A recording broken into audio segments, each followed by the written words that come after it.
Price Lord. ஆண்டவரும் இரட்சகருமாக இருக்கிற இயேசுவின் நாமத்தினாலே மறுபடியும் இந்த ராத்திரியிலே நாம் ஒருமித்து கூடி சில காரியங்களை தியானிக்க தேவன் தந்த நல்ல அவசரத்துக்காய் நம்ம ஆண்டவருக்கு நன்றி செலுத்துவோம். ஆமென். கர்த்தர் நல்லவர். ஆமென். ஹல்லேலூயா. நீங்கள் நல்லவர். ஆமென்.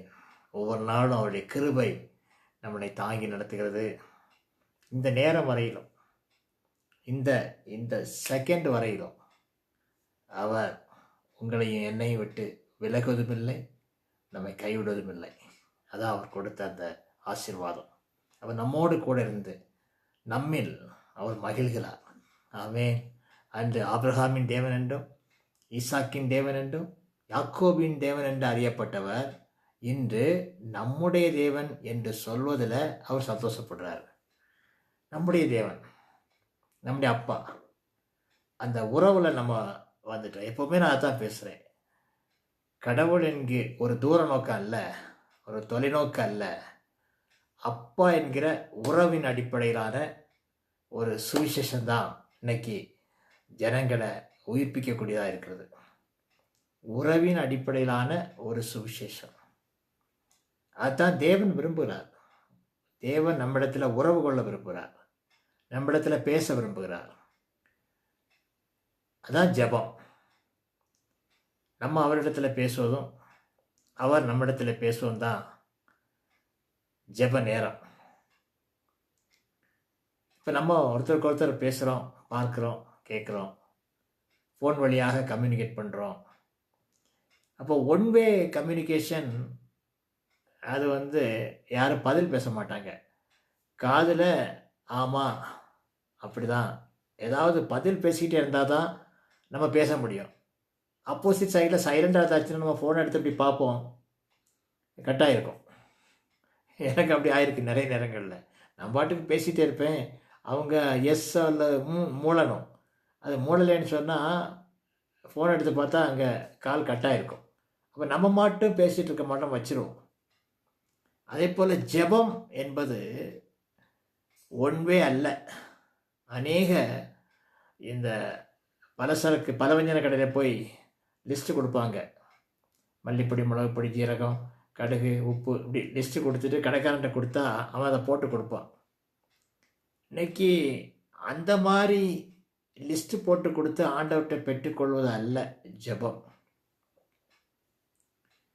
கவனிக்கிறீங்களா? நீங்கள் அவரை அறியணும், அவர் உங்களை அறிந்திருக்கிறதை போல நீங்கள் அவரை அறியணும். கவனிக்கிறீங்களா?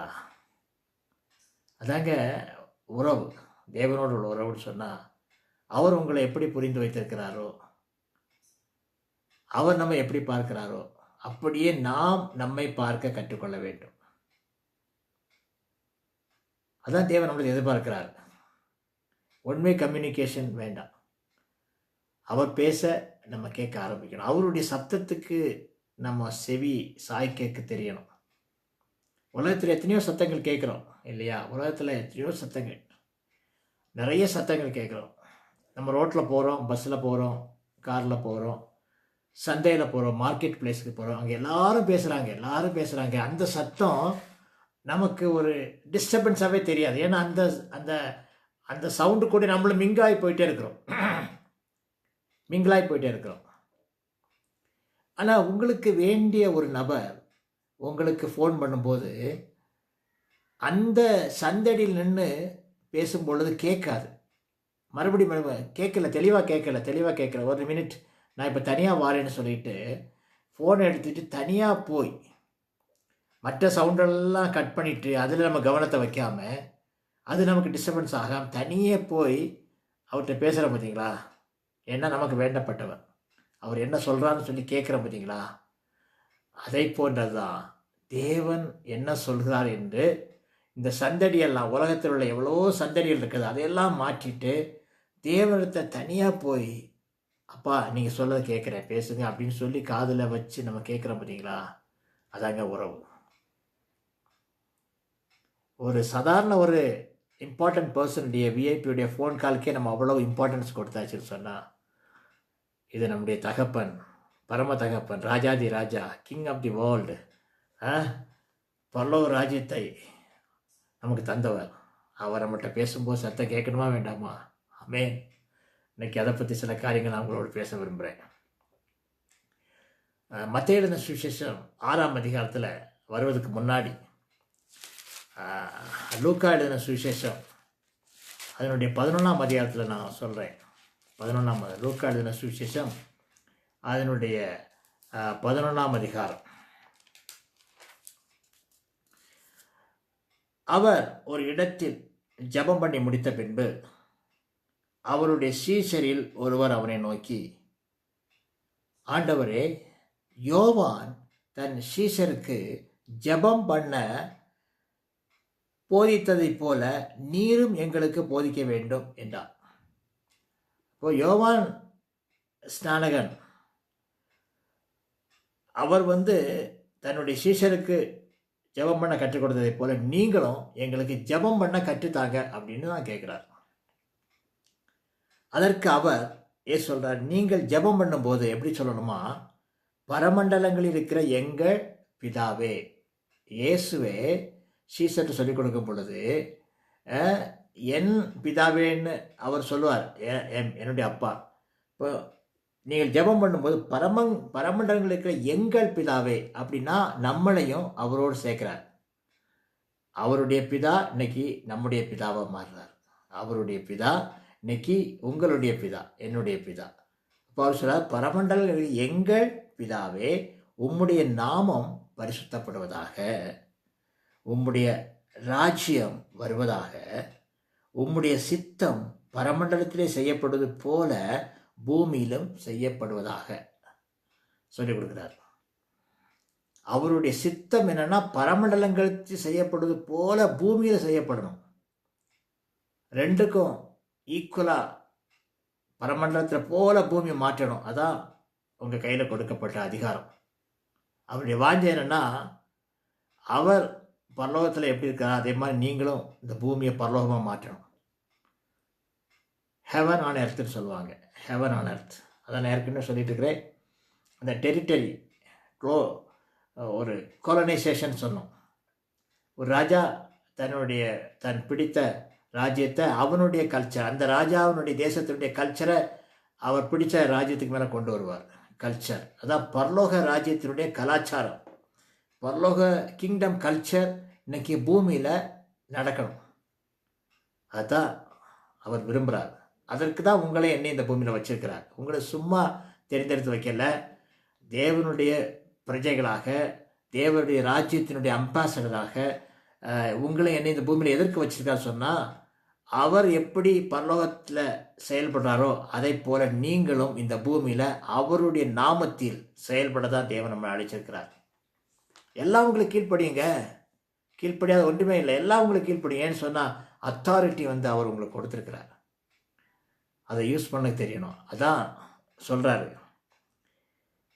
எங்களுக்கு வேண்டிய ஆகாரத்தை அன்றன்றும் எங்களுக்கு தாரும், எங்கள் பாவங்களை எங்களுக்கு மன்னியும், நாங்களும் எங்களிடத்தில் கடன்பட்ட எவனுக்கு மன்னிக்கிறோமே, எங்களை சோதனைக்கு உட்படாமல் தீமை நின்றும் ரட்சித்துக் கொள்ளும் என்று சொல்லுங்கள் என்று அவர் ஜெபம் பண்ண சொல்லி கொடுக்குறார். இப்படி சொல்லுங்க அப்படின்ட்டு. ஆனால் மத்தேயு எழுதின சுவிசேஷம் 6ஆம் அதிகாரத்தில் வரும் பொழுது அவர் சொல்கிறாரு, 5ஆம் வசனம், அன்றியும் நீ ஜெபம் பண்ணும்போது மாயக்காரரை போல் இருக்க வேண்டாம், மனுஷர் காணும்படியாக அவர்கள் ஜெப ஆலயங்களிலும் வீதிகளிலும் சந்திகளில் நின்று ஜெபம் பண்ண விரும்புகிறார்கள், அவர்கள் தங்கள் பலனை அடைந்து தீர்ந்ததென்று மெய்யாகவே உங்களுக்கு சொல்கிறேன். ஏன்னா மாயக்காரர் எப்படி ஜெபம் பண்ணுறாங்கன்னா, மனுஷர் காணும்படியாக ஜெபம் பண்ணுறாங்க. தாங்கள் ஒரு ஜெப வீரர் என்று எல்லாரும் சொல்லணும் அப்படின்னு சொல்லிக்கிட்டு மனுஷர் காணும்படியாக நீண்ட நேரம் அவங்க அப்படி கரங்களை உயர்த்தி அவங்க ஜெபம் பண்ணுறாங்க. அப்போது அவர் சொல்கிறாரு, அவங்கள் தங்கள் பலனை அடைந்து தீர்ந்தது. ஏன்னு சொன்னால் பூமியில் மனுஷர் அவங்கள போடுவாங்க, ஓ ஒரு பெரிய ஜெப வீரர், 24 மணி ஜெபம் பண்ணுவார், எப்பவும் ஜெபந்தான், ஜெபம் ஜெபம் அப்படின்னு சொல்லிட்டு விட்டுருவாங்க. அந்த மாலை போட்டுருவாங்க, ஒரு ஷால் போடுவாங்க, கை தட்டுவாங்க. அது நமக்கு இங்கே பூமியில் பாராட்டு கிடைச்சிடும், பூமியில் பாராட்டு. ஆனால் அது போதுமா? அல்லது தேவன் உங்களை பாராட்டணுமா? அதான் விஷயம். அதான் சொல்கிறாரு, நம்ம யாரோடு தான் ஜெபம் என்றால் சொன்ன நான் சொல்கிறேன், தேவனோடு பேசக்கூடிய ஒரு காரியம். மனுஷனோடு பேசுறதுக்கு டெலிஃபோன் இருக்குது, மனுஷனோடு பேசுவதற்கு. ஆனால் தேவனோடு பேசுவதற்கு தேவனுடைய வார்த்தைகள் நமக்கு கொடுக்கப்பட்டிருக்கிறது. கவனிக்கிறீங்களா? அதாங்க சொல்கிறாரு, நீயும் ஜெபம் பண்ணும்போது என்ன செய்யணுமா, உன் அறை வீட்டுக்குள் பிரவேசித்து உன் கதவை பூட்டி அந்தரங்கத்தில் இருக்கிற உன் பிதாவை நோக்கி ஜெபம் பண்ணு. அப்பொழுது அந்தரங்கத்தில் பார்க்கிற பிதா உனக்கு வெளியரங்கமாய் பலன் அளிப்பார். இப்போ நம்முடைய ஜெபத்திற்கு இந்த பூமியில் பலன் வேணும்னு சொன்னால் நம்ம அந்தரங்கமாக இருக்கணும். நம்முடைய ஜெபம் கிடைக்கிறீங்க, நம்ம ஜெபம் அந்தரங்கமாக இருக்கணும். மனுஷர் காணும்படியாக நீங்கள் செய்யக்கூடாது. அரை கதவை போட்டுங்க, வீட்டுக்குள்ளே போய் ஒரு தனியார் ரூம் தான் போட்டுங்க, அல்லது நம்முடைய மனமாகிய இருதயமாகிய அறக்கதவை போட்டுங்க. சந்தடியிலிருந்து விலகுங்க, தனித்து போய். அதாங்க, அதாவது இன்னர் சேம்பர்னு சொல்லுவாங்க, உள்ளறையிலிருந்து நம்ம ஆண்டவர்கிட்ட பேச படிக்கணும். ஏன்னா மனுஷனோ முகத்தை பார்க்கிறான், தேவனோ நம் இருதயத்தை பார்க்கிறார், அந்தரங்கத்தை பார்க்கிற பிதா.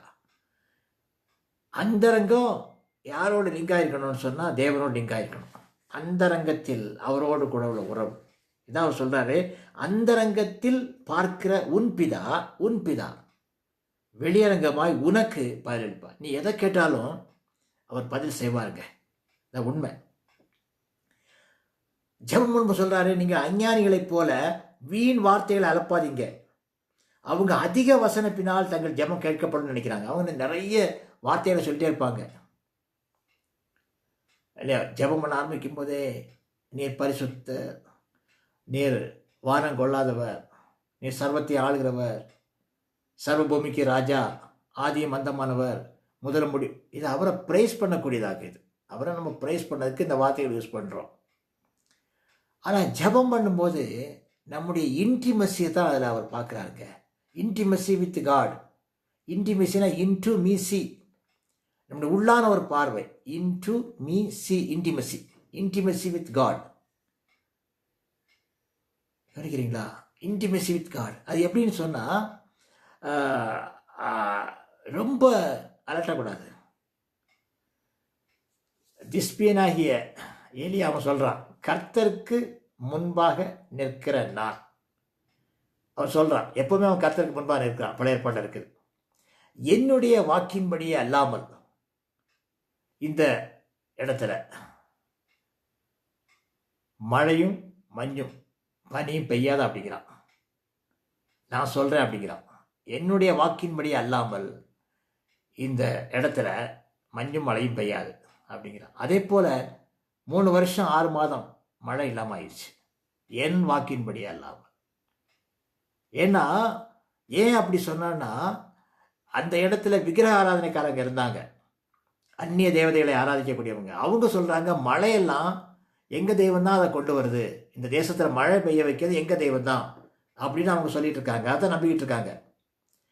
ஆனால் அதை முறியடிக்கிறதுக்கு எலியா சொல்லக்கூடிய வார்த்தை, என் வாக்கின்படி அல்லாமல் இந்த தேசத்தில் மஞ்சு மழையும் பனியும் மழையும் பெய்யாது அப்படிங்கிறான். 3 வருஷம் வானம் மழை பெற்றது, மழை இல்லை, பஞ்சம் வந்ததா, உண்மைதான். ஆனால் மீண்டும் எலியா நம்மை போல பாடுள்ள மனுஷன் மீண்டும் ஜெபித்தான், தேசத்தில் மழை வந்தது. ஒரு கைப்பத்தி அளவு ஒரு மேகத்தை அவன் பார்க்குறான். ராஜாட்ட சொல்கிறான், ராஜாவே நீங்கள் ரதத்தை போட்டி ஓடிப்போங்க, ஒரு கைப்பத்தி அளவு மேகம் தெரியுது, பெருமழை சத்தம் கேட்குது, பெரிய மழையின் இறைச்சல் கேட்குது அப்படின்னு சொன்னோன்னே பெருமழை வந்துச்சுங்க. ஏன்னா பூமியில் தேவன் தான் மழையை கொடுக்குறாரு. ஆனால் இவன் சொல்கிறான், அவங்களுடைய, அதாவது விக்கிரக ஆராதனைக்காரங்கள், அந்நிய தேவதைகளுடைய இதை முறியடிப்பதற்கு இவன் சொல்ற, என் வாக்கின்படியா இல்லாமல் கர்த்தருக்கு முன்பாக நிற்கிற நான் சொல்கிறேன் அப்படிங்கிறான். அதாங்க சேலஞ்சிங் வேர்டு. கவனிக்கிறீங்களா? நம்ம இன்டிமசி வித் காட், தேவனோடு உள்ள நெருக்கத்தில் நம்ம நடக்க ஆரம்பிச்சிட்டோம்னு சொன்னால், அது அவரோடு நடக்கிற அனுபவம் நடக்க ஆரம்பிச்சிட்டோம்னு சொன்னால், ஜெபம் ஒரு கடினமான காரியம் இல்லைங்க.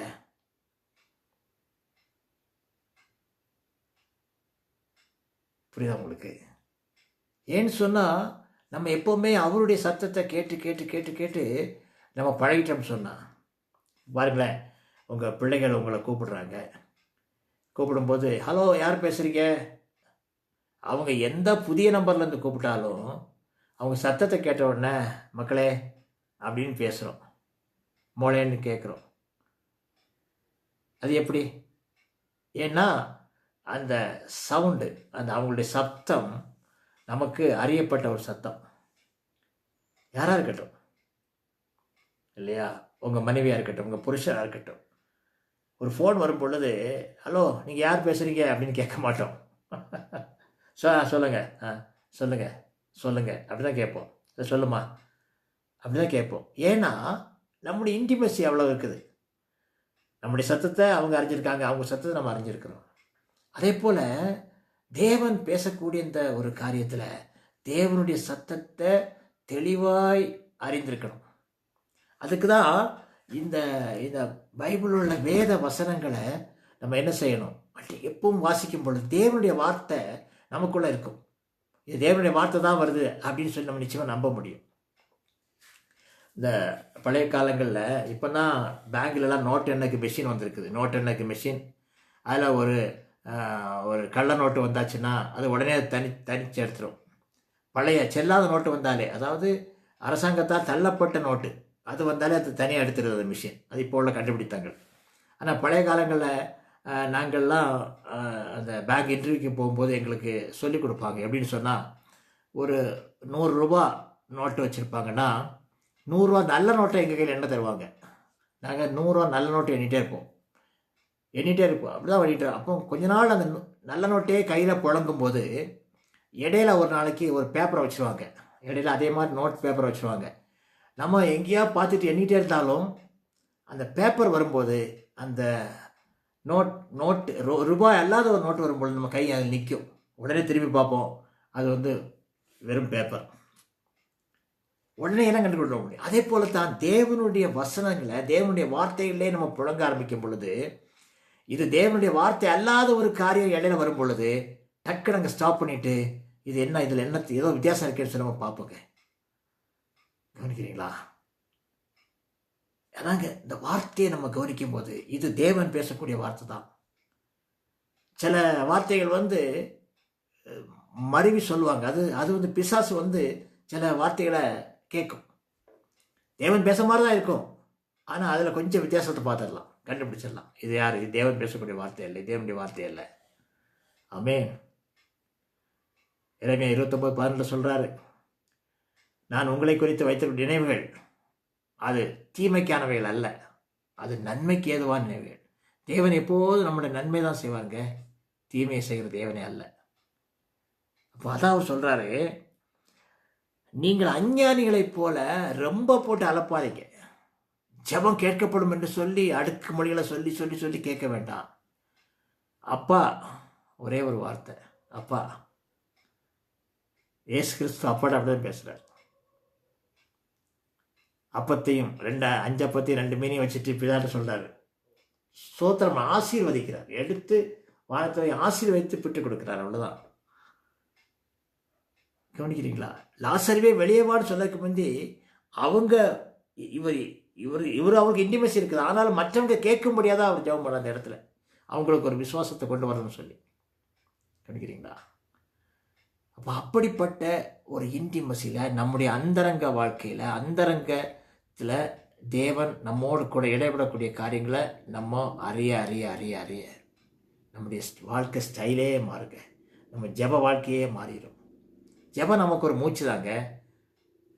அப்படி இழுத்து விடுறோம்ல, அதுக்கு தெரியவா? மூச்சு விட தெரியுதா? நீங்கள் யோசிச்சு பாருங்கள். கொஞ்சம் இழுத்து பாருங்கள், மூக்கு அப்படி அடைச்சிட்டு இழுத்து பாருங்கள். மூச்சு அடைக்கும் போது தான் நமக்கு சுவாசம் விடாது தெரியுது. ஆனால் ஆட்டோமேட்டிக்காக நம்ம பேசும்போது இந்த சுவாசம் வந்து போயிட்டுருக்க மாதிரி நம்ம ஜெபம் என்பது தேவனோடு பேசக்கூடிய ஒரு அனுபவங்க. அதுதான் தேவன் விரும்புகிறாரு. இங்கே அதான் சொல்கிறாரு, அவர் அதிக வசனிப்பினால் தங்கள் ஜெபங்கள் கேட்கப்படும் நினைக்கிறார்கள். 8ஆம் வசனம், மத்தேயு 6:8. அவர்களைப் போல நீங்கள் செய்யாதிருங்கள். உங்கள் பிதாவை நோக்கி நீங்கள் வேண்டிக் கொள்வதற்கு முன்னமே உங்களுக்கு இன்னது தேவை என்று அறிந்திருக்கிறார். கவனிக்கிறீங்களா? நீங்க வேண்டிக் கொள்வதற்கு முன்னாடியே உங்களுக்கு இன்னது தேவை என்று அறிந்திருக்கிறார். அப்புறம் தான் சொல்றாரு, நீங்கள் ஜெபம் பண்ண வேண்டிய விதமாவது சொல்லிட்டு சொல்ல, பரமண்டலங்களில் எங்கள் பிதாவே, உம்முடைய ராஜ்யம் நாமம் பரிசுத்தப்படுவதாக, உம்முடைய ராஜ்யம் வருவதாக, உம்முடைய சித்தம் பரமண்டலத்தில் செய்யப்படுவது போல பூமியில் செய்யப்படுவதாக அப்படிங்கிறார். கவனிக்கிறீங்களா? இதுதான் அவருடைய விருப்பங்க. கவனிக்கிறீங்களா? இது மாடல் சொல்லி கொடுத்தார். இயேசு கிறிஸ்துவே ஜெபம் பண்ணக்கூடிய ஒரு ஜெபம் இருக்கு பாருங்க. அது யோவான் எழுதின சுவிசேஷம் 17ஆம் அதிகாரம். யோவான், ஜான் சாப்டர் 17. இயேசு இவைகளை சொன்ன பின்பு தம்முடைய கண்களை வானத்துக்கு ஏறெடுத்து, அவர் பூமியில தான் சொல்றாரு, பிதாவே வேலை வந்தது, உம்முடைய குமாரனுக்கு தந்திருளின யாவருக்கும் அவர் நித்திய ஜீவனை கொடுக்கும் பொருட்டு மாமிசமான யாவர் மேலும் நீர் அவருக்கு அதிகாரம் கொடுத்தபடியே உம்முடைய குமாரன் உம்மை மகிமைப்படுத்தும்படி நீர் உம்முடைய குமாரனை மகிமைப்படுத்தும். ஒன்றான மெய்தேவனாகிய உம்மையும் நீர் அனுப்பினவராகிய இயேசு கிறிஸ்துவின் அறிவுதான் நித்திய ஜீவன். பூமியில நான் உம்மை மகிமைப்படுத்தினேன். நான் செய்யும்படி நீர் எனக்கு நியமித்த கிரிகளை செய்து முடித்தேன். பிதாவே, உலகம் உண்டாதற்கு முன்னே உம்மிடத்தில் எனக்கு உண்டாயிருந்த மகிமையினால் இப்பொழுது நீர் என்னை உம்மிடத்திலே மகிமைப்படுத்தும். இது தனக்காக அவர் ஜெபம் பண்றார். 2 முதல் 5 வரையில் உள்ள வசனங்கள் இயேசு தனக்காக ஜெபம் பண்றார். அடுத்தது 6 முதல் 19 வரையில் உள்ள வசனங்கள் தம்முடைய சீஷர்களுக்காக, உடனிருந்த சீஷர்களுக்காக அவர் ஜெபம் பண்றார். 20 இருந்து 26 வரையிலும் நமக்காக அவர் ஜெபம் பண்றார். முதலாவது தனக்காக, 2வது சீஷர்களுக்காக, 3வது நமக்காக அவர் ஜெபம் பண்றார். எல்லாருக்காகவும். அதில் கவனிக்க பாருங்க, நான் சீஷரில் 2வது நான் சொல்கிறேன். நமக்காக ஜெபம் பண்ணுறார். பொதுவாட்டு ஜெபம் பண்ணும்போது 20 சொல்கிறார் பாருங்க, நான் இவர்களுக்காக வேண்டிக் கொள்கிறதும் அல்லாமல் இவர்களுடைய வார்த்தையினால் என்னை விசுவாசிக்கலாக வேண்டிக் கொள்கிறேன் சொல்லிட்டு சொல்றாரு. அவர்கள் எல்லாரும் ஒன்றாயிருக்கவும், பிதாவே, நீர் என்னை அனுப்பினதை உலகம் விசுவாசிக்கிறதற்காக நீர் என்னிடத்தையும் நான் உம்மிலையும் இருக்கிறது போல அவர்கள் எல்லாரும் நம்மில் ஒன்றாயிருக்கவும் வேண்டிக் கொள்கிறேன். நல்ல கவனிங்க, நீர் என்னிலேயும் நான் உம்மிலையும் இருக்கிறதை போல அவர்கள் எல்லாரும் நம்மில் ஒன்றாயிருக்கணும். அதாங்க அல்டிமேட் கோலே. அதான் என்ன, திரித்துவ தேவன், பிதா, குமாரன், பரிசுத்தாவி, திரியேக தேவன், அவங்க ஒன்றா இருக்கிறாங்க. கவனிக்கிறீங்களா? அவங்களுக்குள்ள எந்த வேற்றுமை இல்லை, எந்த பிரிவும் இல்லை, எந்த உயர்வு, எந்த தாழ்வு இல்லை. அவங்களெல்லாம் ஒன்றா இருக்காங்க. அந்த அன்பை தான் தேவன் நம்மகிட்ட வச்சிருக்கிறார். நாம் எப்படி ஒன்றா இருக்கணும், அவர்களும் நம்மில் ஒன்றா இருக்கணும். இந்த பிதா, குமாரன், பரிசுத்தாவினுடைய ஐக்கியத்தில் எல்லாரும் வரணும். அதில் ஜாயிண்ட் ஆகணும். அந்த அன்பில் ஜாயிண்ட் ஆகணும். கவனிக்கிறீங்களா? அடுத்து சொல்றாரு, நாம் ஒன்றாயிருக்கிறதை போல அவர்களும் ஒன்றாயிருக்கும்படி நீர்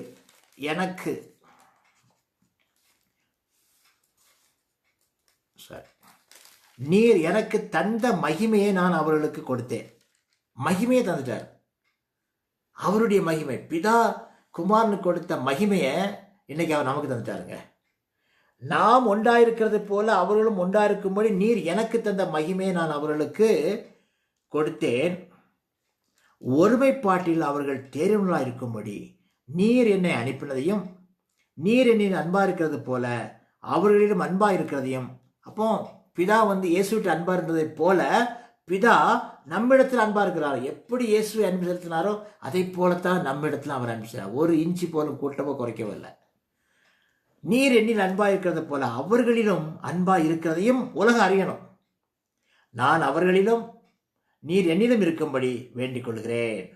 அடுத்து சொல்றாரு, பிதாவே, உலகத் தோற்றத்திற்கு முன் நீர் என்னில் அன்பாயிருந்தபடினால் நீர் எனக்கு தந்த என்னுடைய மகிமையை நீர் எனக்கு தந்தவர்கள் காணும்படியாக நான் எங்கே இருக்கிறேனோ அங்கே அவர்களும் என்னோடு கூட இருக்க விரும்புகிறேன். இதாங்க ஜெபம். இப்போ இன்னைக்கு அவர் எல்லாவற்றையும் செஞ்சு முடிச்சதுனால நம்ம யாரோடு இருக்கிறோம்? பிதா குமாரனோடு தான் ஒன்றா இருக்கிறோம். அதான் ஒன்றியோவனில் வாசித்தோம். குமாரன் பிதா குமாரன் ஒன்றா இருக்கிறாங்க இல்லையா? அதை வாசிக்கிறேன். ஒன்றியோவான் 1 நீங்கள் 1 3 நீங்கள் எங்களோடு ஐக்கியமுள்ளவராகும்படி நாங்கள் கண்டும் கேட்டும் இருக்கிறதை உங்களுக்கு அறிவிக்கிறோம். எங்கள் ஐக்கியம் பிதாவோடும் அவருடைய குமாரனாகிய இயேசு கிறிஸ்துவோடும் இருக்கிறது. எங்களுடைய ஐக்கியம் பிதாவோடும் அவருடைய குமாரனாகிய இயேசு கிறிஸ்துவோடு. யோவான் சொல்கிறார், அன்பின் சீசன் இயேசு கிறிஸ்துடைய மார்பில் சாஞ்சு இருந்த ஒரு சீசன் சொல்கிறார். அன்பின் சீசன், இயேசுவை நல்லா அறிந்த சீசன். அவருக்கு தான் அந்த இயேசு கிறிஸ்துவனுடைய ரெவலேஷன் வெளிப்பாட்டை அவர் கொடுக்குறார். வெளிப்படுத்தின விசேஷத்தில் அவர் சொல்கிறாரு, பிதாவும் குமாரும், கவனிக்கிறீங்களா? எங்கள் ஐக்கியம் பிதாவோடும் அவருடைய குமாரனாகி இயேசு கிறிஸ்துவோடு இருக்குது. இதில் நீங்கள் வந்துட்டீங்கன்னு சொன்னாங்க. நம்முடைய ஐக்கியம் எப்போதும் பிதாவோடும் அவர் அனுப்பின குமாரனோடு இருக்கும் பொழுது நம்ம லைஃப் ஸ்டைல் அந்த ஹெவன்லி கல்ச்சர், இந்த பரலோக ராஜ்யத்தினுடைய கலாச்சாரம் நம்ம இந்த பூமியை பிரதிபலிக்க ஆரம்பிச்சிடுவாங்க. கவனிக்கிறீங்களா? அதாவது இன்னைக்கு காலையில் ஒரு மெசேஜில் நான் தான் சொன்னேன், ஒரு தீர்க்கதரிசி என்கிற நாமத்தை நிமித்தம் உங்களை ஏற்றுக்கொள்கிறவர்கள் தீர்க்கதரிசிக்கான பலனை அனுபவிப்பார்கள். கவனிக்கிறீங்களா? சிறியர் சீசன் என்கிற நாமத்தை நிமித்தம் உங்களை ஏற்றுக்கொள்கிறவர்கள் அதனுடைய பலனை அனுபவிப்பார்கள். உங்கள் நிமித்தம் ஒரு கலம் தண்ணீர் கொடுத்தாலும் அதனுடைய பலனை அவங்க அனுபவிப்பாங்க. ஏன்னா அவ்வளவு தூரத்துக்கு உங்களை விசேஷித்தவராக தேவன் பார்க்கிறார். நீங்கள் எந்த இடத்துக்கு போகிறீங்களோ உங்களை கனப்படுத்துகிறா. யாரை கனப்படுத்த மாதிரி? பிதாவையும் குமாரையும் கனப்படுத்த மாதிரி. உங்கள் வார்த்தையை ஏற்றுக்கொண்டா தேவனுடைய வார்த்தையை அவங்க ஏற்றுக்கொண்ட மாதிரி. கவனிச்சிங்களா? இதாங்க உண்மையானது. இந்த நெருக்கத்தில் நீங்கள் வந்துட்டு அப்பா பிதாவேன்னு சொல்லி நீங்கள் எண்ணுவதற்கும் வேண்டுவதற்கும் அதிகமாய் நம்மில் கிரியை செய்கிற அந்த பரிசுத்தாவின் வல்லமையின்படியே நமக்கு அருளி செய்கிற தேவன் அவர் நமக்குள்ளே இருக்கிறாருங்க. நீங்கள் நான் என்னுடைய வாழ்க்கையில் நான் அனுபவிச்சிருக்கேன். சில ஜெபமே பண்ண மாட்டோம், ஜெபம் பண்ணியிருக்கவே மாட்டோம். ஆனால் நினச்சிருப்பேன். சில நினச்ச காரியங்கள் அடுத்த நிமிஷத்தில் என் முன்னாடி இருக்குங்க. என் வாழ்க்கையில் சில உணவு ஐட்டங்கள்லாம் நினச்சிருக்கிறேன். இந்த சமயத்தில் இது எனக்கு கிடைச்சா நல்லா இருக்குமேன்னு நான் நினச்சிருக்கேன். நான் அதை அப்புறம் மறந்துட்டேன். ஆனால் அதுக்கப்புறம் நம்முடைய நெய்பர் பக்கத்து வீட்டுக்காரங்க கொண்டு, பாஸ்டர் இதை உங்களுக்காக நான் கொண்டு வந்தேன் அப்படின்னு சொல்லி கொடுக்குறாங்க. ஏன்னா நானே ஆச்சரியப்பட்டு போனேன். ஏன்னா நான் சில காரியத்தை நான் மனசில் தான் நினச்சேன், ஆனால் அதை உடனே அப்பா எனக்கு கொண்டு தந்துட்டாரே அப்படின்னு நினைப்பேங்க. அதாங்க நம்முடைய இன்டிமசி, நம்முடைய இன்னர் சேம்பர், நம்முடைய உள்ளான மனிதன் தேவனோடு இணைந்திருக்கும் பொழுது நாம் வேண்டிக் கொள்வதற்கும் நினைப்பதற்கும் அதிகமாக நமக்குள்ள அவர் கிரியை செய்யாருங்க. இன்னும் அதை தொடர்வோம். உங்களை நான் ஆசீர்வதிக்கிறேன். இப்படிப்பட்ட ஒரு இன்டிமசிக்குள்ள, இப்படிப்பட்ட ஒரு ரிலேஷன்ஷிப் வித் காடோட நீங்கள் இருக்கதாங்க, அது பெரிய ஒரு பாக்கியம். ஆமேன். இதை அனுபவிங்க, வாழ்க்கையில் அனுபவிக்க ஆரம்பிங்க. வாழ்க்கை செழிக்கும், உங்கள் வாழ்க்கை சந்தோஷமாக மாறும். பரலோக ராஜ்யத்துடைய வாழ்க்கை நீங்கள் இந்த பூமியில் அனுபவிக்க தான் தேவன் உங்களை வச்சிருக்கிறாருங்க. நீங்கள் அநேகருக்கு மாடலாக இருப்பீங்க, அநேகருக்கு மாதிரியாக இருப்பீங்க. உங்களை ஆசீர்வதிக்கிறேன். இயேசுவின் நாமத்தின் பிதாவே, ஆமென். God bless you.